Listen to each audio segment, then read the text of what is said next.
الحمد لله وكفى والصلاة والسلام على النبي المصطفى وعلى آله ومن تبعهم بإحسان إلى يوم الدين وبعد. C'est avec joie de partager ces moments de contemplation avec mes chers fidèles de la mosquée de l'Améno. Permettez-moi de vivre avec vous des moments de discernement et de contemplation autour d'un verset placé dans un univers de piété, dans un espace de jeûne. Et le verset est le suivant. وَإِذَا سَأَلَكَ عِبَادِي عَنِّي فَإِنِّي قَرِيبٌ أُجِيبُ دَعْوَةَ الدَّاعِ إِذَا دَعَانِ فَلْيَسْتَجِيبُوا لِي وَلْيُؤْمِنُوا بِي لَعَلَّهُمْ يَرْشُدُونَ. Et quand mes serviteurs t'interrogent sur moi, alors je suis tout proche, je réponds à l'appel de celui qui me prie quand il me prie. Ce verset extraordinaire, placé dans un espace qui traite exactement la question du jeûne du mois de Ramadan, a quand même un but et plusieurs secrets. Vous savez très bien que Allah subhanahu wa ta'ala nous invite à l'implorer, à l'invoquer. وَقَالَ رَبُّكُمُ ادْعُونِي أَسْتَجِبْ لَكُمْ. Et votre Seigneur dit, appelez-moi, je vous répondrai.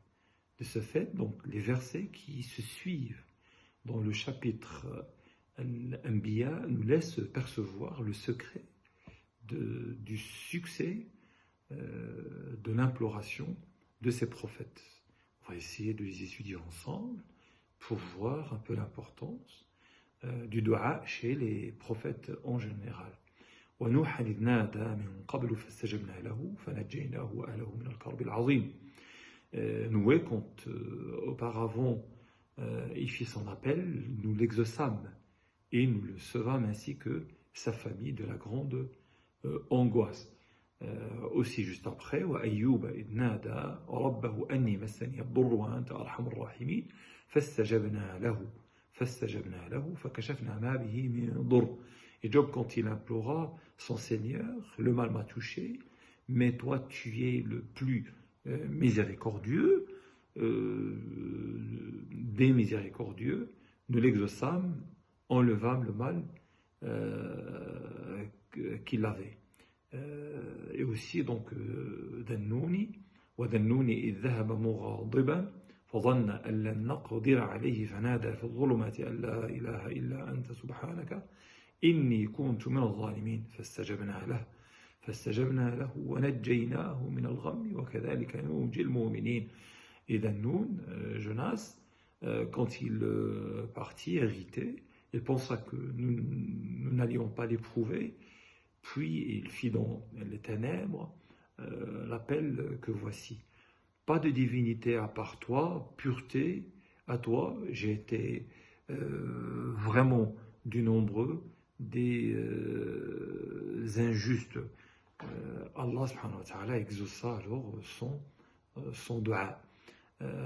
Pareil, Zakaria إذ نادى ربه ربي لا تذرني فردا وأنت خير الوارثين فاستجبنا له ووهبنا له يحيى وأصلحنا له زوجه.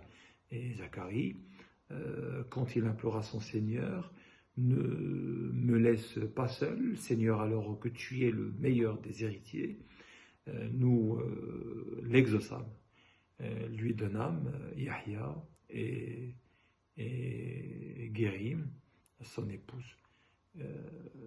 Et puis après, en méditant tous ces versets, nous constatons qu'il y a quand même un secret cité, dicté juste après toutes ces invocations de ces prophètes.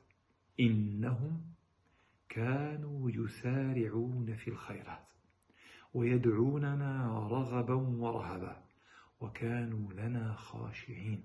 Donc voilà, nous détectons exactement, si je peux dire tout simplement, la clé de la réussite du dua. إنهم كانوا يسارعون في الخيرات ويدعوننا رغبا ورهبا وكانوا لنا خاشعين. Donc, ils concouraient au bien, ils nous invoquaient par amour et par crainte, et ils étaient humbles devant nous.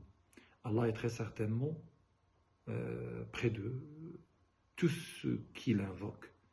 Inna Rabbi qaribun mujib. Mon Seigneur est bien proche. Et elle répond toujours.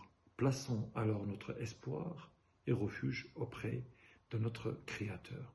ضاقت بنا الأحوال فاجبر كسرنا جل البلاء بنا وطال الداء أنت النصير وأنت كاشف كربنا فسحاب جودك نصرة وجلاء عم المصاب بأرضنا والداء وبكل قطر محنة وبلاء نسأل الله تعالى أن يفرج همنا آمين آمين والحمد لله رب العالمين وبارك الله فيكم